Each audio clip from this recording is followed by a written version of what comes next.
Este día vamos a hablar sobre la soberanía de Dios. Hemos titulado estas series hoy en día 7, lo cual son 7 estudios sobre lo que pudiéramos decir las 7 maravillas del mundo espiritual.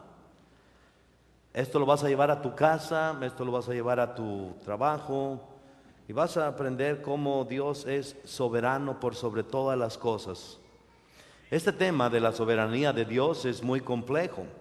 Se remonta más allá de nuestras habilidades para poder entenderlo. Es más, es casi imposible de entender. Necesitamos el Espíritu de Dios y la gracia de Dios para poder nosotros entenderlo. Es más, cuando hablamos de la soberanía de Dios, ¿quiénes somos nosotros para entender o preguntarle a Dios sobre su sublime sabiduría? Soberanía se refiere a un rey o a un gobernador. El ser soberano, el significado es tener autoridad sobre un mundo en particular. La soberanía de Dios tiene autoridad sobre todo el universo. Digan, todo el universo. Dios tiene autoridad sobre el universo entero. Cuando hablamos de la soberanía de Dios, estamos hablando del factor que nosotros somos finitos, mas Dios es infinito. Él es soberano sobre todo el universo. Dios es el que gobierna por sobre todas las cosas. Su trono está establecido, su reino es eterno. No puede ser sacudido, no puede ser cambiado por los deseos del hombre. Miremos 3 pasajes bíblicos perfectos para el estudio de esta tarde. Salmos capítulo 103, versículo 19 dice: Jehová estableció en los cielos su trono y su reino domina sobre todos. Esta es la soberanía de Dios. Jeremías capítulo 18, versículos 7 al 10. Dice la Biblia de esta manera: En un instante hablaré contra pueblos y contra reinos para arrancar y derribar y destruir. Fíjense bien, Dios es soberano. Voy a leer una vez más el versículo 7, quizás esto nos alarme. Pero el versículo 7 dice: En un instante hablaré contra pueblos y contra reinos para arrancar y derribar y destruir. Pero si esos pueblos se convierten de su maldad, contra la cual hablé, yo me arrepentiré del mal que había pensado hacerles. Y en un instante hablaré de la gente y del reino para edificar y para plantar. Pero si hicieren lo malo delante de mis ojos ese pueblo, no oyendo mi voz, me arrepentiré del bien que había determinado hacerle.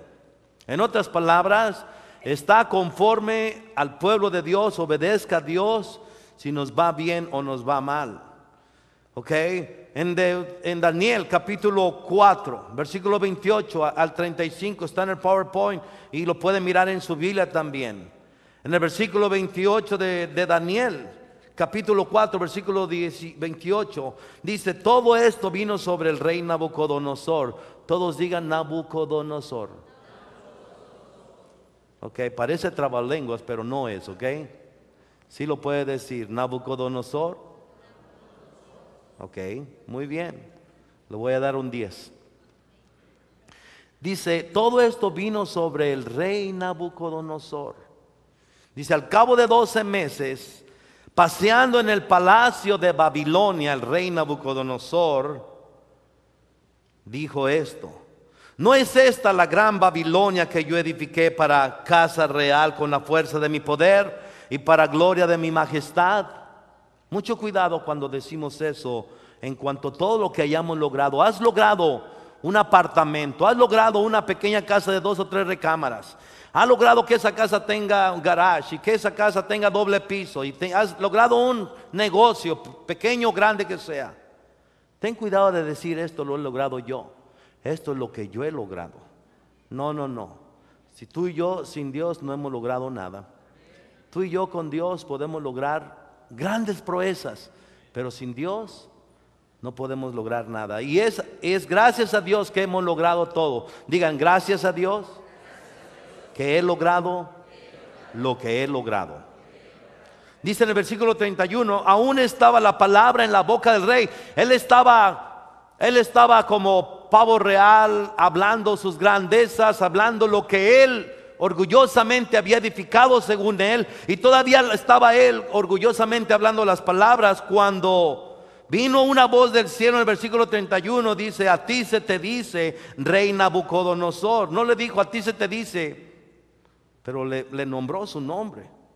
El reino ha sido quitado de ti, y de entre los hombres te arrojarán, y con las bestias del campo será tu habitación, y como a los bueyes te apacentarán, y 7 tiempos pasarán sobre ti hasta que reconozcas que el Altísimo tiene dominio en el reino de los hombres y lo da a quien Él quiere.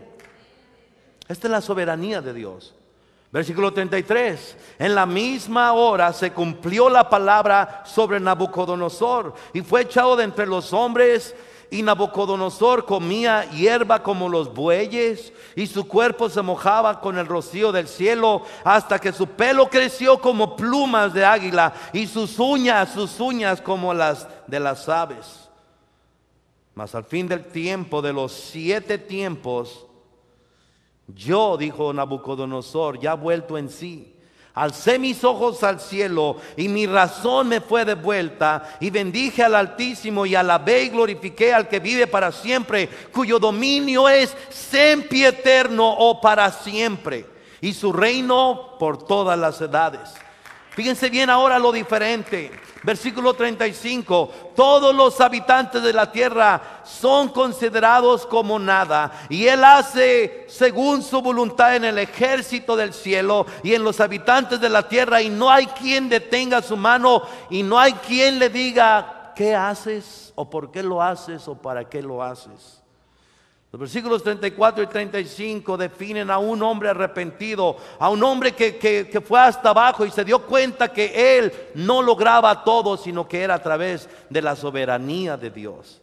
Esto mismo le pasó a Saddam Hussein. En ese mismo lugar, Babilonia, Nabucodonosor estaba reinando en el mismo lugar que Saddam Hussein en Irak. Cuando el gobierno de Irak fue derrocado, porque él también creía que era el dueño del mundo y quería empezar a hacer bombas nucleares para poder dominar a todo el mundo, su reino, su presidencia se vino abajo, su estatua se vino abajo. Él empezó a ser un fugitivo. El día que lo aprendieron, todos lo miraron en la televisión. Él estaba en un hoyo, en un pozo que lo habían prefabricado para esconderlo allí. Cuando lo sacaron los soldados americanos, lo sacaron, él tenía el cabello largo, él estaba completamente despeinado, sucio, delgado, sin haber comido por días o por meses, qué sé yo. Y todavía él, con el orgullo, se levantó y le dijo a los soldados: díganle a Bush que quiero negociar con él. Para lo cual ellos dijeron: no hay negociación para usted, sino un juicio. Y todos saben la vida de todo lo que pasó. Le hicieron un juicio, y en el juicio él nunca quiso arrepentirse ni hacer nada. Por último, a él se le fue quitada la vida. ¿Por qué? Porque Dios da reinos y quita reinos. Pueden decir amén. ¿Y quiénes somos nosotros para cuestionar o preguntarle a Dios: ¿y por qué haces esto? Y a menudo hay muchas personas que se enojan con Dios cuando nos pasa algo.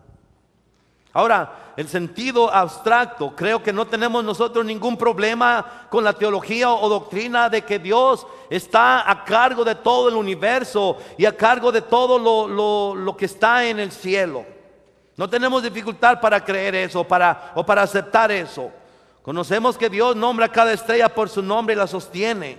Conocemos que existen las constelaciones como la de Milky Way, y esta es solamente una de millones de constelaciones en el universo. Y creemos y sabemos que Dios está en control de ellas. Sabemos que Dios está en control del mar y que no rebasa lo que tiene que rebasar. ¿No les parece que alguien tiene que cuidar todas las estrellas y el universo agrupadas en los planetas? Bueno, si Dios hace eso para nosotros, decimos: qué bien, qué bueno, alguien lo tiene que hacer. Pero quiero decirte, el problema viene cuando viene a nosotros a atacarnos algún problema, alguna situación. Entonces nos molestamos con Dios. Nos quejamos rehusando así el reconocer al creador de nuestras vidas. El problema comienza cuando la vida es muy difícil para ti, para mí. El problema comienza cuando la maldad